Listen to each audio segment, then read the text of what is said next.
Today, we become legends. So it's been a while since I last did a top gods for every role video, and that's simply because there's been so many sweeping fundamental changes made to the game recently. From the nerf update in 9.4 changing so many gods, to the time to kill and jungle camp changes in 9.5, to the new items, tier 4s and diminishing returns changes in 9.7, the whole game has been turned on its head in pretty much a few patches, and the meta hasn't really had a chance to settle yet. With that said, I did want to put out another episode of this series to keep you guys in the loop. This time though, as you've probably seen, it's going to be a top 5 gods for every role instead of the usual top 3. This is because of all those aforementioned crazy changes that have been made to the game and the meta not really being stable as it usually is. Many gods are coming into and falling out of the meta at the moment, and just 3 placements didn't really cover what I wanted to showcase, so it's going to be a top 5 this time.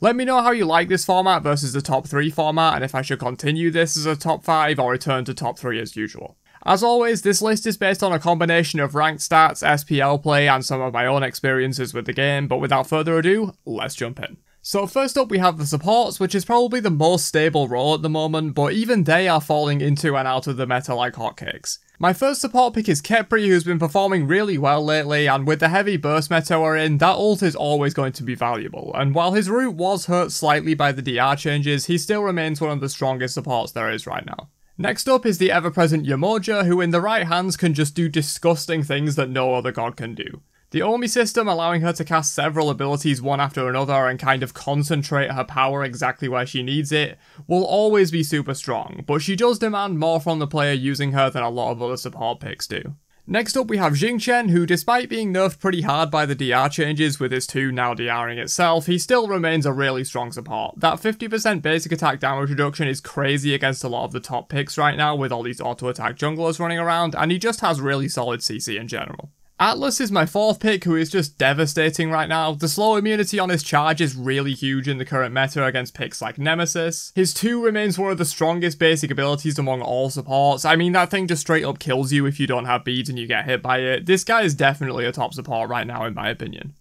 And finally, we have the only non-Guardian on the list, and that's Iset. I'll mention here that she's also a strong mid laner right now, but I don't include gods in 2 different roles for the list, so support is where I'm placing her. Some of the strongest objective presence in the game, along with crazy lane pressure and somehow still comparable CC to a lot of other supports. Iset is repping it right now. Quick honourable mention to Kabrakan, who seems to have finally made it to the promised land of being a somewhat viable support and is actually doing pretty well there right now. Moving on though, we have a much less clear-cut role. The jungle right now is kind of all over the place, and there are way more than 5 gods that appear to be top picks, so I will have a few honourable mentions here that definitely could take a spot in the top 5 if you're good with them. First up we have Lancelot, who for obvious reasons is just insane right now. His damage numbers are off the charts, his mobility and rotations are crazy because of the mount mechanic, he's insanely safe because of his ult that's pretty much a get out of jail free card for almost any bad situation. He is a little weak to CC and being locked down, which is why he's also seeing some play as a solo laner, since being tanky kind of mitigates that weakness a bit, but I feel he has more presence as a jungler right now, so here he is for the list.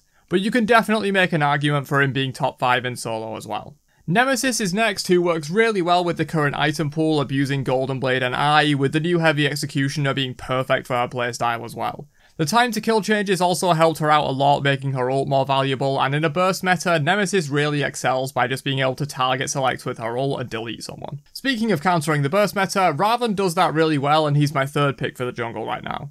Raven's 2 is just one of the best assassin abilities in the game, period. It hard counters a lot of top mid laners, makes him insanely safe, and allows him to easily get into fights and dump his kit onto the backline. Which is exactly what you need from a jungler. The 2 combined with ult mitigations and his shields just make him insanely hard to kill. Pick number 4 for jungle is Kali, who has more influence coming from ranked and my own games than from SPL, where she's shut down a bit more easily, but if a Kali gets going, she can carry a game like no other jungler can. Again, she abuses a lot of the good items right now like Golden Blade and Executioner, which can stack on top of your percent pen from passive and items to make protections basically non-existent in the late game for her. She can suffer a bit against heavily coordinated teams building full anti-heal and focusing their CCs, but let's be real, that doesn't happen in most games, and that's why I think Kali is still pretty insane right now. And finally, we'll head back to the land of ability-based junglers with Daji. In a similar vein to Raven's 2, Daji's ult is really good in the meta right now because of how much time it buys and the safety it brings. You can dive as deep as you want with almost no risk because you can just ult and wait for your team to follow up. Great with other heavy beads burner comps like Xingqian support or an Amma solo or something like that, since then at least one of your team's deadly CCs is gonna land, at which point it's basically free kills.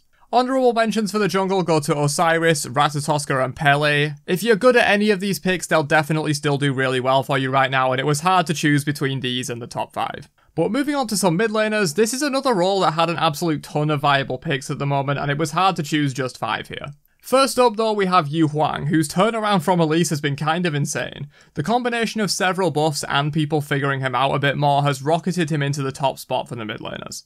He's insanely safe with the 3, can poke really well from range with his 2 guaranteed into his 1, has good clear and a solid ult that can straight up kill someone if they get caught off guard by it. While Yu Huang isn't necessarily the best at anything, he's great at everything, and a solid safe mid pick right now. Going to the opposite end of the spectrum, we have Poseidon, who is more risky with no CC immunity built in and no traditional dash, but is paid off with the reward of insane burst damage. That Kraken can win teamfights on its own if you land one on multiple enemies, just make sure you don't pick him into Raven or you're gonna have a bad time. Next up is the only physical mid on the list, and that's Amuzan. If you're looking for a hunter mid right now, this guy is your best shout. His burst damage is off the charts with a full power build from mid, and while he can be a bit risky with a lot of the same problems as Poseidon, namely no true mobility and no CC immunity built in, the rewards of playing the B definitely justify the risks. Discordia is my next pick, who actually got buffed recently, which it seems was a bit of a miscalculation, and she's now one of the top mid laners in the game. Super strong with the cooldown from Pendulum of Ages or Chronos Pendant at the moment, since she gets more value from it than usual, because CDR on her 3 means even more CDR on her 1 and 2, it kind of like compounds that value. Disco pretty much always has an ability to throw out because of this, and it makes her really strong if you can keep her alive and at a safe distance, where she can just throw damage down range in a teamfight. Speaking of throwing damage down range, the final mid laner for my list is Merlin, who does a somewhat similar job to Discordia, but even more focused on always throwing out damage. In terms of raw damage output, almost no one compares to Merlin, and his strong use of Pendulum and Staff of Muradin right now allows him to decimate teamfights like no other. He can be a tad risky with no CC immunity and only a small blink that once the cooldown is burned can leave him quite vulnerable, but with the right player, Merlin is devastating right now.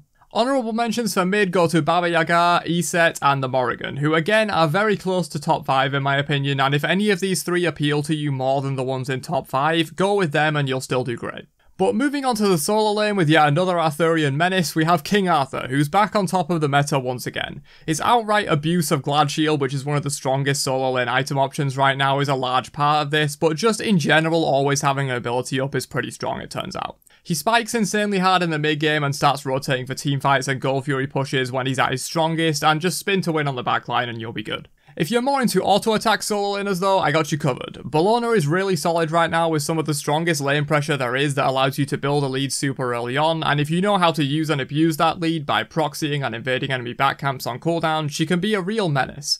Not only for the enemy solo, but also for the enemy jungle, and putting the enemy jungle behind right now is a great way to win games quick. Back to Glad Shield abusers though, pick number 3 is Cuchulainn, whose high lane pressure makes him one of few gods that can compete with Bellona early on. Well-timed rage mode transformations on a rotation makes his damage output pretty much unmatched, and that giant AoE knockup is still insanely valuable even after the DR changes. Amaterasu is up next, who is a bit more of a late game pick than a lot of the other viable solos right now. Don't get me wrong, she isn't horrible early on and can compete against most solos, but she might have a bit of a hard time against the likes of Bellona or Cuchulainn. Once she gets to that mid to late game though, she has one of the most powerful teamfight ultimates in the game, really strong objective presence and great damage. Solid pick right now. And finally for the solo lane we have Achilles, whose execute got even better after the time to kill changes, giving everyone more health, and whose 1v1 potential is almost unrivaled among solo laners. He takes a few levels to get online, but once he does get rolling he can be hard to stop with his great sustain and high mobility. And last but not least, we have the ADC role. First up is Cupid, who got some buffs recently and has been performing insanely well in the Smite Masters tournament. That giant AoE CC ultimate combines really well with other beads burners in the meta like Daji or Xingqian, and the fact that it's persistent and not a one-time application makes it resistant to DR. The hearts heal an absolute ton now as well, and while he does have some proving to do, I think Cupid is definitely a top 5 pick right now. And from a rising star to a god that is potentially falling off a little bit, but still strong in my opinion, that's Ulla. We all know the Ulla burst. This guy can just delete you from one axe stun and is one of the best gods for solo carrying ranked and casuals, since if he's not focused down and allowed to reset his cooldowns over and over while blowing people up, he could be an absolute menace. Despite the nerfs, I still think he's really strong at the moment. Next up is Freya, who in my opinion should be seeing more play than she is right now given how crazy the itemization is for her and the recent buffs to her base damage that she got. She can take a bit to come online given how item dependent she is, but once she does get rolling she can be very hard to stop, especially if people don't build anti-heal against her, which for some reason seems to happen more often than it should. Haim is my next pick for ADC, who really just has a fundamentally strong kit that's rarely bad. Super safe if you use the crystals right, really hard hitting autos, and an ult that just doesn't belong on an ADC, frankly. Being able to take someone out of the fight for that long on its own is a great benefit. Add to that the damage and setup this ability gives, and Haim becomes a really insane pick right now. And the final ADC and final god for the video is Chernobog. This guy also sees a bit of play in mid too, but more so in ADC. The global rotation potential of this guy allows your team to make plays that the enemy team simply can't respond to, which is insanely valuable in a role that doesn't often participate in team fights too much early on. An extra man showing up to a fight in mid can often turn it into a win, which can land kills and snowball into objectives and ultimately a win.